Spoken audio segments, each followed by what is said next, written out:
anotando, la va viendo y la va desarrollando. Y uno de sus libros más importantes, Camino. ¿Mm? Así que no sé si yo creo que esperamos un poquito más o nos lanzamos a la vida con la... Pues hay tres personas que nos acompañan. Ujú. A una la conozco, Me imagino. la conozco más que las otras. Oye, bueno, no sé, me imagino como tú, buen estudioso, le diste vuelta a Gurdjieff.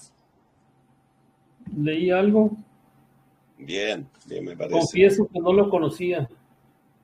Ya, no, ¿sabes qué te recomiendo? Y anótala si quieres, pero está en YouTube. Tú puedes meterte a YouTube y vas a encontrar la película de él, Encuentro con hombres notables. Esa es una película que tiene mucho tiempo, no es de buena calidad fílmicamente, pero habla de todo el proceso que él vivió y los contactos que tuvo con gente que él buscó para el despertar justamente de esa conciencia, que ni siquiera él sabía a dónde lo iba a llevar todo este tema de, de qué es lo que era, ¿no? El despertar. O sea, sabía que había algo más, sabía que había algo más. Así que, bueno, yo preparé algo acá y ustedes me dicen cuándo parto. Y de ahí vamos conversando y vamos hablando de él, más que nada. Pero es una Bueno, persona importante en el siglo pasado con respecto a la enseñanza. Él es de los grandes pensadores que tuvo eh, el siglo pasado. ¿Mm? Y quien sea buscador de la enseñanza, no, sin lugar a dudas, tiene, tiene conocimiento y sabe de la importancia que tuvo, ¿no? Así que, así que eso. ¿Qué pues como descubriste? es un tema que tú seleccionaste porque lo conocías, pues a mí me gustaría que empezaras tú a hablar del Sí, sí, lo personaje y tengo. de su filosofía. Sí, sí, yo le dije, Irene, siempre parte Francisco Javier y ahí yo me voy acomodando, pero yo como pedí este tema, más que nada no por un punto, un asunto de la personalidad mía, que queda determinada persona, sino que considero que les puede servir, les va a servir mucho la información que, que, que tiene este señor y, y cómo la transmite. Y, y para que también vayan conociendo que hay una cantidad muy, bueno, no es tanta tampoco, pero hay muchos seres, almas que han venido a la encarnación a transmitir una enseñanza, a transmitir una información que ya estaba dada desde hace mucho, pero la transformaron, la pusieron, la acomodaron, o como se quiera llamar, a, a los tiempos de hoy y bueno, y al final terminaron por medio del esfuerzo el, el recorrido de un sendero espiritual, eh, fueron conocidos, ¿no? Eh, Primero, que lo mejor sería, aquí como yo no, me gustaría mostrarles una foto, la imagen de quién estamos hablando. Voy a sacarlo de acá, se las voy a mostrar porque yo no me manejo mucho con estas cosas. Debería mostrar, pero se las voy a mostrar acá.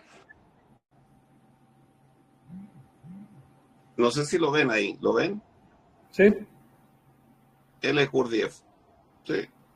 Ahí, Armenio, Sí, armenio, Ivanovich Gurdjieff. Bueno, eh, la verdad es que esa es la imagen de él en la foto. Yo puse, hay un montón la verdad, cuando era mucho más joven, pero ahí lo encuentro más bonachón, simpático, eh, y ya tenía su edad. Bueno, les cuento algo de él. Eh, Ivanovich Gurdjieff, no se tiene muy clara la fecha de nacimiento de él, porque voy a ser breve en esto, porque lo que me interesa es la parte de la información, pero tienen que conocerlo igual. Él desencarna a los 82, 83 años. No se tiene muy claro si nació en el 1866 o 1877, porque en ese tiempo no como ahora que se tenía registro de todo, pero se calcula que más o menos desencarnó a los 82 años. Fue filósofo, místico, sobre todas las cosas, maestro espiritual. Maestro espiritual, él logró tener, a través del tiempo, él siempre tenía claro que quería tener una escuela, que él sabía que por medio de una escuela uno podía desarrollar las habilidades que él había aprendido y experimentado en diferentes lugares. Él nació en el Cáucaso. El Cáucaso está en los países que están cercanos a Rusia, Serbia. eh, Ahí es donde nace él, donde hay una cantidad muy importante de diferentes culturas. Y fíjense que he ido descubriendo eh, que su padre eh, eh, fue el iniciador del despertar de este joven a muy temprana edad, por el interés de la enseñanza, fue su papá. Entonces, yo lo que siempre repito, que los padres de uno son los primeros maestros que uno tiene. Y, y yo lo he podido evidenciar en mis hijos, porque a pesar de que ellos, a veces, algunos, han como que, no sé si reniegan, pero no comulgan mucho con lo que uno habla. Eh, pero después ves que en la forma de hablar, en las cosas que dicen, eh, cómo se desarrollan en sus vidas, tú dices claramente, bueno, hay algo que uno le ha dejado y que es la enseñanza, ¿no? Porque hacen sus decretos, eh, hacen las prácticas que uno hace. Entonces, los primeros maestros espirituales que uno tiene cuando naces, cuando eres desde pequeño, son tus padres, y a ellos les debe el cariño, el amor y todo lo que uno ya sabe, ¿no? Eh, pero después ya cuando uno se pone adolescente, uno ya puede elegir y elige, o va en la búsqueda, si es un buscador, elegirá a su maestro o a la persona que lo va a orientar, o que le va a decir, mira, por este camino es el mejor y va a poder continuar avanzando más rápido.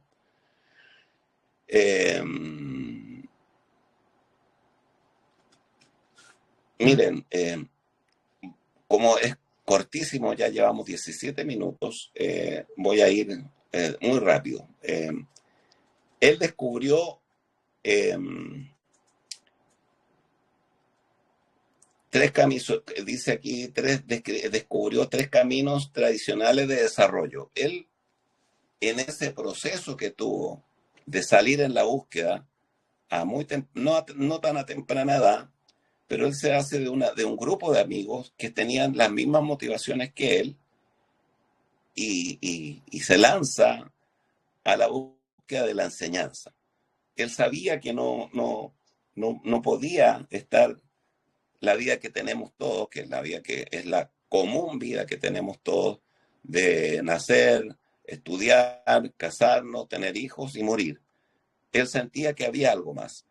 Y en ese sentir se lanzó a buscar y pasó por las escuelas budistas, pasó por las escuelas hinduistas, pasó eh, por el sufismo, que era una religión que no era muy conocida, pero ahí logró mucho la devoción en el sufismo, y lo más importante que describe en la historia de Ivanovich y Gurdjieff es la religión del Sormun. Esta religión, la verdad es que no está como muy bien reconocida, y no es muy, la gente más bien tiende a no ubicarla, y es mismo, la misma historia dice que casi no existe, no hay información de ella, pero Gurdjieff decía que ahí logró encontrar la beta de toda la enseñanza que él después la tradujo en el libro que escribió, que es El Cuarto Camino, el Sormun. Bueno, y me voy directamente al famoso librito que él escribió, que terminó escribiéndolo hablando del Cuarto Camino, pero después de mucho tiempo, ya en los albores de su vida, como que se desdijo de ella, porque decía que tal vez no era el método correcto del despertar, que habían otras fórmulas que uno podía perseguir o tener para el despertar de la conciencia, ¿no? Que hoy en día el despertar de la conciencia la viene diciendo el doctor Sanz, el médico que siempre lo nombramos, que es la supraconciencia, ¿no? O sea, ya se habla hoy día de la supraconciencia. Entonces él hablaba del despertar. Y bueno, y todas las religiones para atrás también hablaban de eso. Bueno, el cuarto camino se los digo de inmediato porque el tiempo apremia. El primer camino, él hablaba, que suena hasta divertido, pero no es tan así, porque él hablaba, si tú te quieres aprender el cuarto camino, te lo aprendes de inmediato, como lo hicimos con Irene, que es el camino del fakir, el camino del fakir, el primer camino. El segundo camino es el camino del monje. Y el tercer camino es el del yogi. Y el cuarto camino es desarrollar estos tres aspectos de este ser para terminar en el cuarto camino, y que es el desarrollo de la conciencia. Entonces, lo voy a explicar así rápidamente, y por eso es que suena hasta como divertido, porque ¿a qué le suena hablar de fakir? ¿Quiénes son los fakires? Los que se entierran lanzas, se acuestan en camas de clavos y todo ese tipo de cosas, pero que se entienda bien. Desde siempre la humanidad ha tenido conceptualmente eso, y que no está mal, que es nuestro cuerpo. El Maestro Jesús, que siempre lo repito, cuando ingresa a Jerusalén con las palmas y todo ese asunto, y la gente saludándolo y todo, y entra en un burro. Y el burro representa el cuaternario inferior. ¿Y qué es lo que es el cuaternario inferior? El plano, el físico, el etérico, el emocional y el mental. ¿Qué significa eso? Que todavía, porque después viene el plano búdico, pero sí, no más allá, y para no enredarnos, o no enredarlos, siempre este cuerpo que uno tiene, el cuerpo que me están viendo a mí, el cuerpo que están viendo de Francisco Javier, si no es sometido a un trabajo serio, físico, emocional, mental, no va a pasar nada. El mismo Maestro Jesús, por eso que él dice el primer camino, el del fakir, y lo dice aquí, son caminos tradicionales, porque si tú quieres transitar por un sendero espiritual, si no hay control de tus emociones, si tus emociones están dispersas en el alcohol, si están dispersas en las drogas, si están dispersas en, no sé, en tener dinero, en todas esas cosas que al final pueden ser vanas, no menos importantes, pero vanas, que no al final tú sabes que no te van a llevar a ningún lado. El camino del fakir tiene sentido. ¿Qué es lo que hacían los cristianos cuando los curas? ¿Se acuerdan que usaban silicios, que se ponían unas cosas aquí en la pierna, en el muslo, con unas puntas hacia adentro, y cuando caminaban se ponían ese silicio para, para, para, para que su cuerpo siempre estuviera presente el dolor que el Maestro Jesús sintió en la cruz. Se daban de latigazos en su cuerpo cuando cometían pecado y ese tipo de cosas. No es que estuviera bien, pero no andaban mal, en el sentido de que me refiero a que uno tiene que, en mi mirada, que uno tiene que someter a este cuerpecito al trabajo duro si tú quieres lograr algo en el plano espiritual,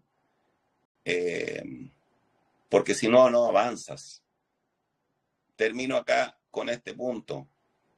Yo creo que voy a llegar hasta el tercero nomás, porque si no, el tiempo ya no deja, ¿no? ¿Qué es lo que hacían los jesuitas, los curas jesuitas? Que nosotros tenemos un santo que es el padre Hurtado, un santo de la Iglesia Católica de Chile. Los jesuitas, cuando generalmente son muy estudiosos, gente muy letrada, de hecho, cuando lo nombraron santo, Juan Pablo II, que fue quien lo canonizó, se vio asombrado por la cantidad de títulos que tenía. Él era abogado, igual que acá Francisco Javier. Era abogado, pero tenía una cantidad importante de otros títulos. O sea, era un estudioso. ¿Y qué es lo que hacen con los jesuitas cuando finalizan todo su proceso, su apostolado, ¿no? Terminan ya y se reciben como curas. Los mandan a las escuelas, que son de los curas, pero no los mandan a de profesores ni nada, los mandan a limpiar los baños, a hacer aseo, a trabajar como cualquier hijo de vecino. ¿Para qué? ¿Para qué? Les pregunto. Y ahí yo les pido que mediten, porque si no, no va a valer de nada que todo lo que les estoy diciendo. Para que la personalidad se deponga frente al ser, a Dios. Bueno, pero no quiero meter eso, porque eso es otra cosa. Pero de poner la personalidad, de poner nuestra personalidad. ¿Y cuál es nuestra personalidad? El que quiere auto, el que quiere casa, el que quiere esposa, el que quiere todo. ¿Me entienden o no? Entonces, el primer camino era el fakir. El segundo camino, el monje, porque dice, ya el monje, cuando ya pasa este proceso, viene el proceso del monje, que es la fe, la devoción, y ya empiezas claramente a trabajar con las emociones. Ya ahí ya diste ese pasito, y ahí ya comienza en el proceso, en el caso de los curas de la oración, en el caso de los monjes de la meditación profunda. Un monje budista, como Francisco Javier lo ha dicho y lo hemos manifestado en la película del El Pequeño Buda, y no es porque esté en la película, pero eso ocurre, que llegan a procesos tan altos de meditación, que cuando les llega a ellos ya saben cuando su cuerpo ya tiene que va a desencarnar. Ellos entran en una meditación profunda y detienen su corazón y desencarnan. Pueden pasar 1, 2, 3 días y ¡pum! Se ponen su ruana, ¡pum! Se cubren completamente y entran en una meditación profunda. Entonces, ese es el camino del monje, cuando ya entras en una meditación profunda, que en el fondo virtualmente también va reflejado en lo que hace el Gautama. El Gautama, ¿qué es lo que hace? Cuando se da cuenta que que era siendo príncipe, iba a ser rey, pero siendo príncipe, teniendo 3 castillos, se da cuenta que no le servían para nada en la búsqueda de lo que él realmente quería. Se da cuenta que no podía hacer nada con respecto a que se iba a enfermar, que iba a envejecer, que iba a tener dolores y finalmente que iba a morir. Entonces dice él, yo me antepongo a esto, me revelo a esto y por medio de la meditación profunda se va 6 años al bosque y por medio de la meditación finalmente se despierta. ¡Pum! ¿Qué significa despertarse? Darse cuenta. No hizo nada más que eso, darse cuenta de por dónde iba la cosa y finalmente después se ilumina. Y el tercer camino es el del yogi. Porque había hablado del monje, ahora el tercer camino es del yogi. Desarrolla la mente mediante el estudio y la meditación. Miren, yo voy a contar una cosa personal mía, pero como siempre lo hago, porque es mi mejor forma de refrendar lo que de algunas cosas he hecho. Yo cuando me lanzo en este asunto de hacer clases, comencé con una persona, haciéndole clase a una persona. Me acuerdo que de ella, porque hasta el sol de hoy somos muy buenos amigos. Y después ya no eran uno, sino que comenzaron a ser 2, 3, y bueno, y al final ya se terminó, eso duró 10 años, y ya eran 800 personas aproximadamente que asistían a todas las escuelas de la Escuela Metafísica de Chile, ¿no? Sin contar todos los amigos y gente que concurría a las conferencias.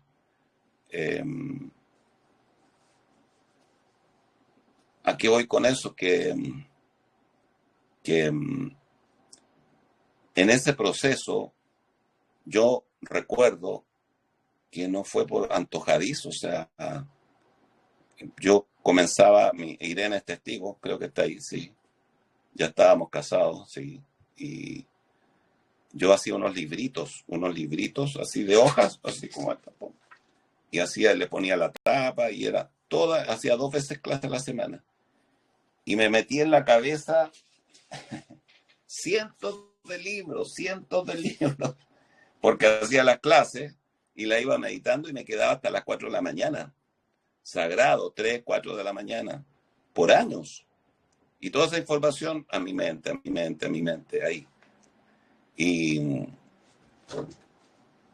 Y ahora, por lo único que puedo decir, dar gracias. O sea, fue un estudio que, claro, porque yo tenía que dar la actividad y eran no sé, eran unos libritos más grandes que este, así, un más grande, así, chiquititos, de 10 hojas.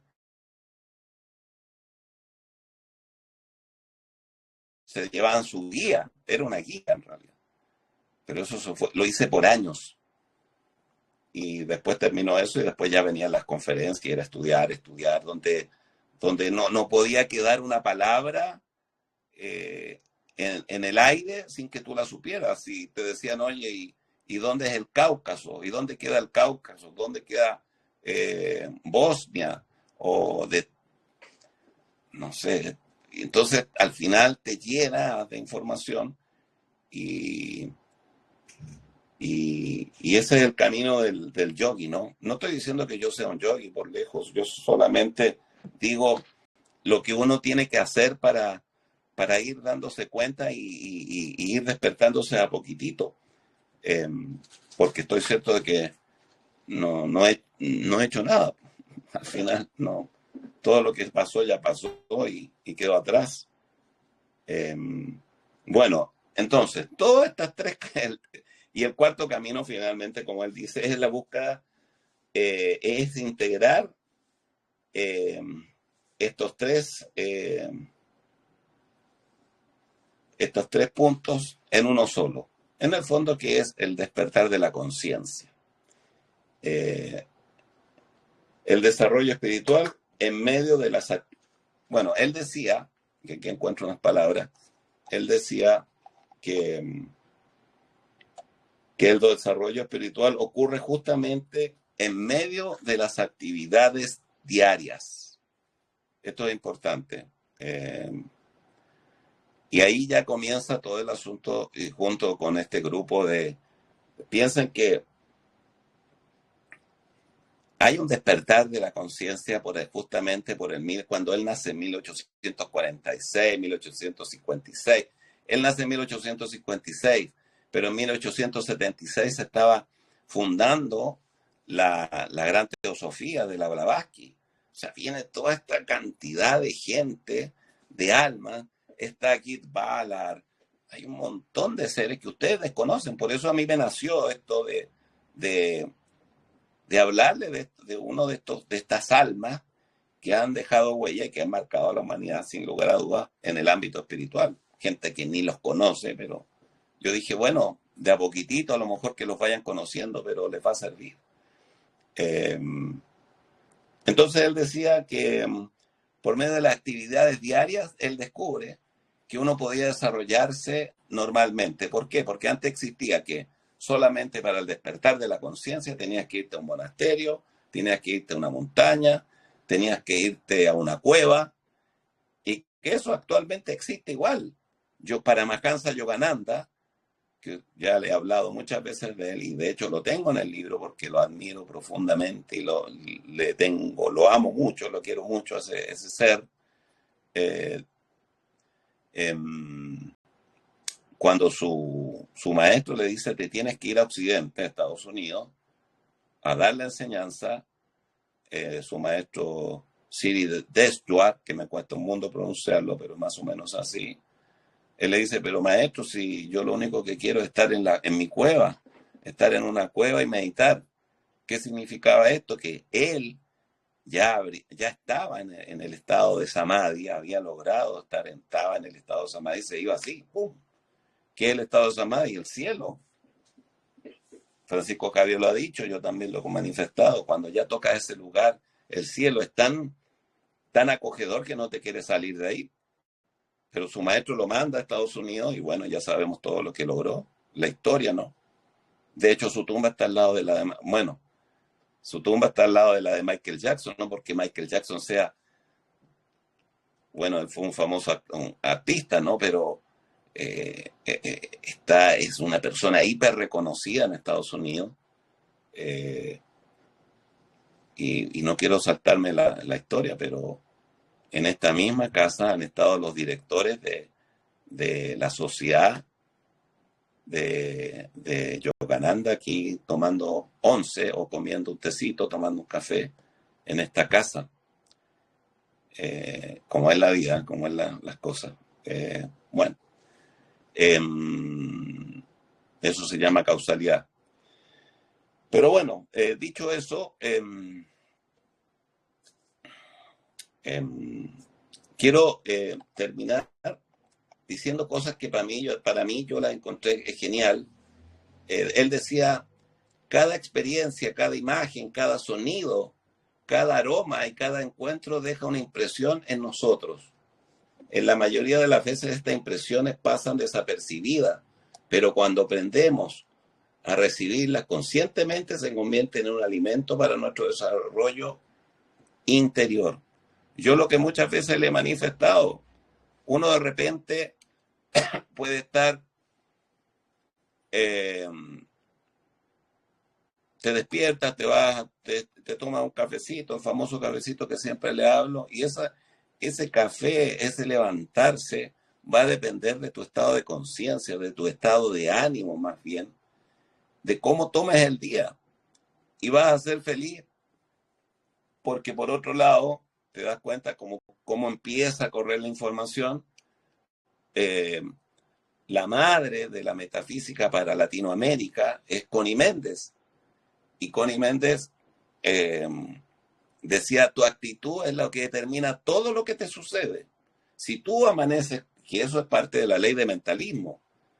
Si tú amaneces con la tontera, enojado, belicoso, arrogante, egoísta, quizás qué yo vas a ocupar en ese día, así es como te va a tratar la misma vida. Entonces, si te amaneces con la tontera, amargado, ese va a ser tu día, el mejor de los días amargados. Y no solamente te lo va a amargar a ti, te lo va a amargar a toda la gente que está alrededor tuyo, a tus hijos, a tu señora, a tu esposa, al perro, al gato, a las flores. ¿Se dan cuenta, no? Entonces, esas cosas maravillosas hablaba este señor. Como por ejemplo decía, imaginemos un atardecer. Lo habitual es mirarlos unos segundos, pensar que es hermoso y volver rápidamente a nuestras preocupaciones. Sin embargo, desde la transformación de las impresiones, el atardecer deja de ser un simple paisaje. Observamos los colores, el cambio de la luz, la brisa sobre la piel, pero dice, lo habitual es mirarlo unos segundos, pensar que es hermoso y volver rápidamente a nuestra preocupación. O sea, nos pusimos a ver esa puesta de sol, se cerró el telón, se fue el sol y ya volvemos. Que tengo que ir a comprar el pan, que tengo que ir a comprar el café, que tengo que ir al supermercado. Si lo puedes hacer igual, lo puedes hacer igual, pero conscientemente. Y eso no se lo puedo, yo se lo puedo decir de 1000 formas, pero no lo van a entender si no lo practican. ¿Cómo va la cosa? Que Gurdjieff decía, tú tienes que estar consciente en cada respiración, exhalación, inhalación y exhalación de tu cuerpo. O sea, tienes que estar consciente en cada momento. Inhalamos y exhalamos. O sea, las 24 horas. O cuando estás despierto. O sea, estar consciente en cada momento, porque no hay otra forma. Porque si no, tu mente se va para otro lado, se va a los problemas, se va al enojo, a la pelea. Y eso ustedes no me lo pueden negar porque es así, porque hasta yo también lo experimento a veces.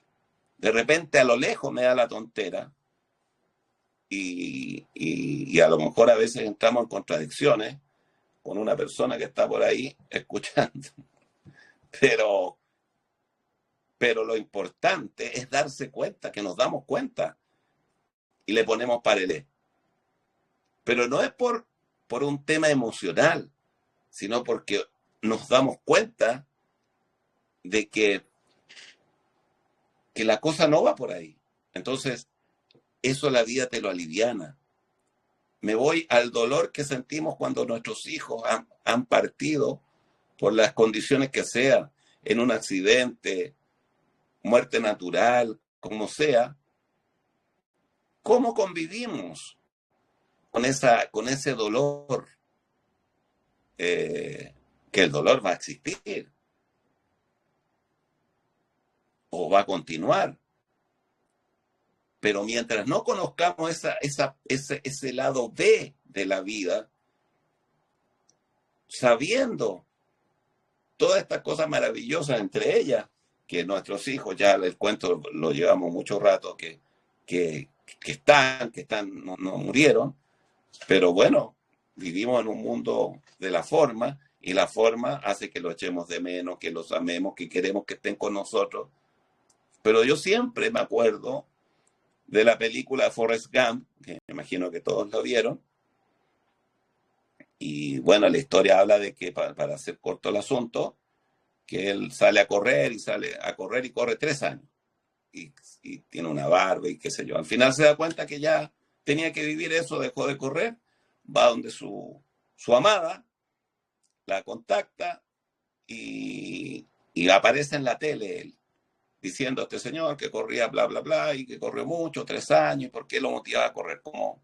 Él decía que yo corría porque quería hacerlo.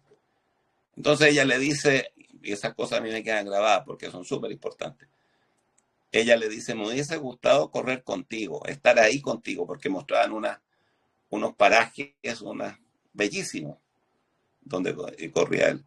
Y Forrest Gump le dice, estabas.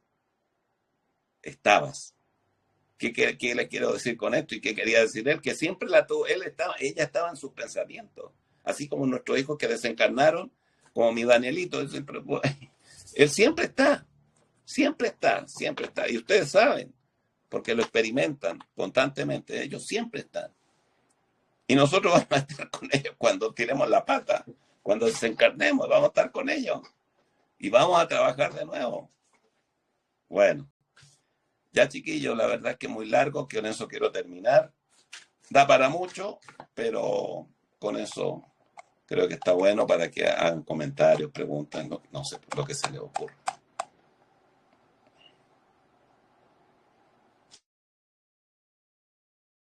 Pues casi agotaste el tema.